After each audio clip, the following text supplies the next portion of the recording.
आज का बेटा टॉपिक है ग्रामर का नई प्रोनाउंसिएशन को समझने के लिए अंग्रेजी का चौथा पिलर। कौन पिलर? नंबर पढ़ लिए, पर्सन पढ़ लिए, जेंडर पढ़ लिए, आज कौन है? केस। केस मतलब कारक। हिंदी में ये 8 प्रकार से पढ़ाया जाता है। कितने प्रकार से? 8। लेकिन अंग्रेजी में मात्र इसको 4 प्रकार से पढ़ा जाता है। ठीक है, कर्ता ने, कर्ता ने, अब इनको नंबर कैसे जाइएगा? कर्ता ने तो क्या किया? कर्ता ने का मतलब कर्ता ने काम किया, इसलिए क्रिया धातु प्लस ना ने नी होता है। ठीक है, तब उसका प्रभाव जहां पड़ता है उसको हम लोग कहते हैं कर्म को। जब कर्ता क्रिया करेगा तब ना उसका प्रभाव पड़ेगा कर्म पर, तब होता है कर्म को। इसलिए कर्ता में ने शब्द जुड़ा रहता है। ने का मतलब ना ने नी, और ना ने नी का मतलब क्रिया धातु प्लस ना ने नी। जैसे आप लोगों ने पढ़ा, भर पढ़ते हैं तो कैसे पढ़ते हैं? खेलना, पढ़ना, लिखना, ऐसे पढ़ते हैं ना, तो वह क्या होता है? भर होता है। और उसी को करता है कौन? कर्ता। तो अंग्रेजी के माध्यम हम लोग पढ़ रहे हैं तो ये 4 प्रकार का होता है। Correct, what do you mean by case? Case से आप क्या समझते हैं? Correct the relation in which ये noun by pronoun extends to some other words. Correct, जब किसी नाउन या प्रोनाउन का संबंध वाक्य में किसी दूसरे शब्द के साथ, किसी दूसरे शब्द के साथ, दूसरे शब्द के साथ जो नहीं बना तो हम आवाज आ जाएगा, दूसरे शब्दों के साथ बनता है, उसे हम क्या करते हैं? केस। बेटा इस केस को 4 भागों में बांट दिया गया है। नॉमिनेटिव केस, नॉमिनेटिव मतलब कर्ता कारक, ये काम करने वाला होता है जो क्रिया को करता है। ठीक है, जब ये क्रिया करेगा तभी इसका प्रभाव पड़ेगा कहां? ऑब्जेक्ट पर, मतलब कि ऑब्जेक्टिव के कर्म पर। किस पर? कर्म पर। इसके क्रिया करने के बाद ही इसका प्रभाव पड़ेगा। जब तक ये क्रिया नहीं करेगा इसका प्रभाव नहीं पड़ेगा। तीसरा है पॉसेसिव केस, यह होता है संबंध कारक। इसमें हम केवल संबंध को कायम करते हैं। चौथा है वोकेटिव केस, संबोधक कारक या संबोधन, जिसको हम लोग संबोधित करते हैं। आगे चलकर हम लोग इसका विवरण नरेशन के माध्यम में, नरेशन में जब हम पढ़ेंगे तो इसका विवरण ओपन किया जाएगा, है कि नहीं? यानी जिसको हम लोग पुकारते हैं, बुलाकर कुछ कहते हैं, उसको हम लोग संबोधन कारक के नाम से जानते हैं। अब यहाँ देखिए, what do you mean bye nominative case. अब हम वाक्य के माध्यम से इसको जानेंगे कि नॉमिनेटिव केस किसे कहते हैं।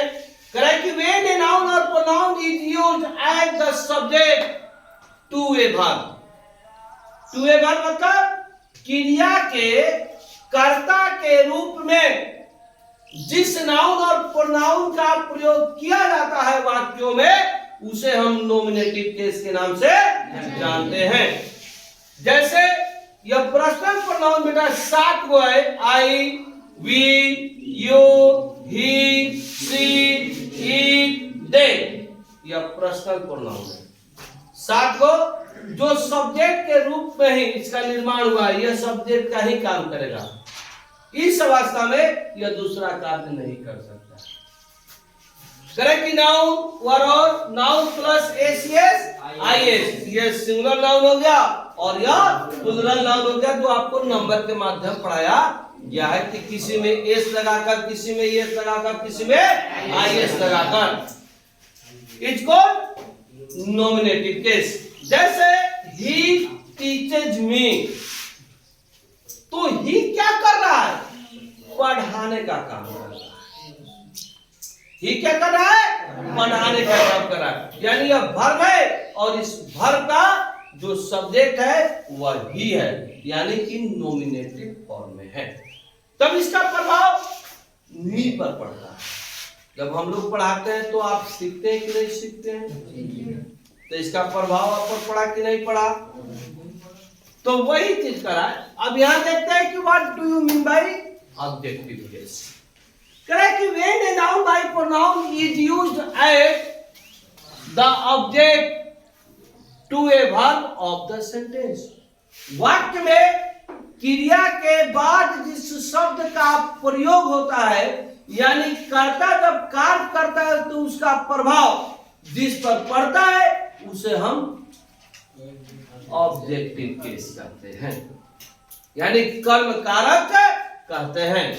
इस कर्म कारक में जो साथ में या नॉमिनेटिव फॉर्म लेके पर्सनल प्रोनाउन का ये फॉर्म यहाँ पर चेंज हो जाता है, जो ऑब्जेक्टिव फॉर्म बने जाता है। Me, us, you, him, her, it, them, noun और noun plus S, yes, I S is called objective case. अब यहां देखिए हमने इसका प्रयोग किया तो यहां पर हमने आई नहीं लिखा, मी लिखा। क्यों? क्योंकि यह ऑब्जेक्ट का स्थान पर है। वही मी यहां उठ के आ गया, नहीं तो हमें यहां पर आई लिखना चाहिए था। अगर किसी दूसरे गतिविधियों में काम करता तो ये ऑब्जेक्टिव फॉर्म में काम कर रहा है, इसलिए यह ऑब्जेक्टिव केस के नाम से जाना जाता है, जिसको हम लोग ओसी के नाम से जानते हैं। कि ही टीचेज मी, वह मुझे पढ़ाता है, यानी वह पढ़ाने का काम किया और इसका प्रभाव मुझ पर पड़ा, जिसको हम लोग मी के नाम से जानते हैं। तीसरा देखिए बेटा, correct what do you mean by possessive case. Correct if a noun by pronoun is used to denote position. Position यानी जिस नाउन और प्रोनाउन का प्रयोग हम लोग पोजीशन, पोजीशन मतलब अधिकार, अधिकार दर्शाने के लिए करते हैं, जिसको हम लोग संबंध भी कहते हैं। संबंध को दर्शाइए या अधिकार को दर्शाइए, भाव दोनों का एक ही है। Is called positive case. यहां स्टार में करें कि if a noun is used in any case, तो यहां केस का मतलब कारक नहीं है, केस का मतलब यहां स्थिति हो जाएगा। करें कि जब या यदि किसी नाउन का प्रयोग नहीं किसी भी स्थिति में किया जाए, ठीक है। करें कि इट इज नेवर चेंज, यह नहीं बदलता है। अब नहीं बदलता है तो इसको हम यही जान देख लेंगे।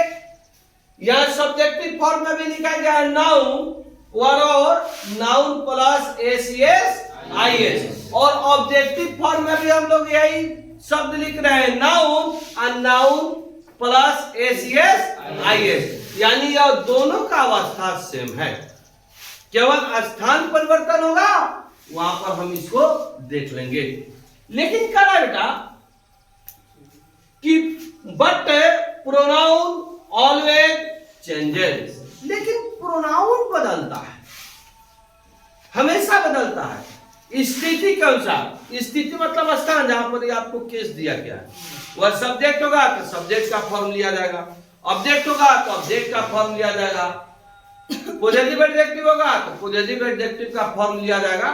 तो हम इसको डायग्राम के माध्यम से देख लेते हैं।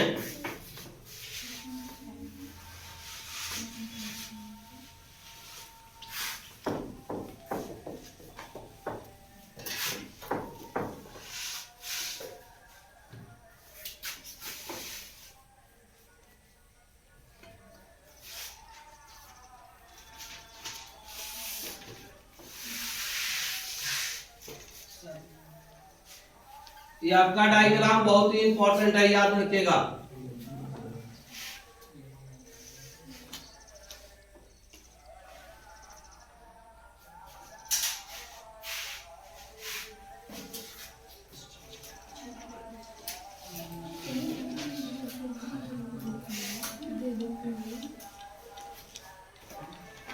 नॉमिनेटिव केस, यहां हो जाएगा आपका बेटा पॉजिटिव केस। पॉजिटिव केस को दो भागों में हम लोग बांट लेते हैं। एक होता है पॉजिटिव एडजेक्टिव और दूसरा होता है पॉजिटिव प्रोनाउन और चौथा फॉर्म होता है ऑब्जेक्टिव केस। अब देखिए हम इसको बांटते हैं, जो आपको पर्सन के माध्यम में हमने दर्शाया था किड्स फॉर्म। क्या दर्शाया था? Kids form. पर्सन में दर्शाए थे कि आई का कौन कौन फॉर्म होता है, ही का कौन कौन फॉर्म होता है, सी का कौन कौन फॉर्म होता है। आज इसको हम लोग इसके माध्यम से बांटेंगे। I, we, you, he, she, it, they. सबको मिल गया? अब देखिए यहां हो जाएगा माई, यहां हो जाएगा माई, यहां हो जाएगा मी। आई का क्या हो जाएगा? माई वाला माई ना, आई वाला माई, माई मी। वी का हो जाएगा our, ours, us. Your, yours, you. His, him. या एक एक फॉर्म होता है, एक एक फॉर्म से हम लोग दोनों का काम कर लेते हैं। कराए कि हर, हर्स, हर, ठीक है। It's, it's, it. देखा जाएगा देयर, देयर्स, देम। अब देखिए यहां कर रहा है कि प्रोनाउन ऑलवेज चेंजेस, यानी कि प्रोनाउन बदलता है। तो यहां देखिए फॉर्म आपका आके बदल गया। अब इस फॉर्म को जानने के लिए कल हम लोग रूल्स के माध्यम से प्रवेश करेंगे, तो ये आसानी से आपको समझ में आएगा कि कैसे हम इसको फॉलो कर पाएंगे।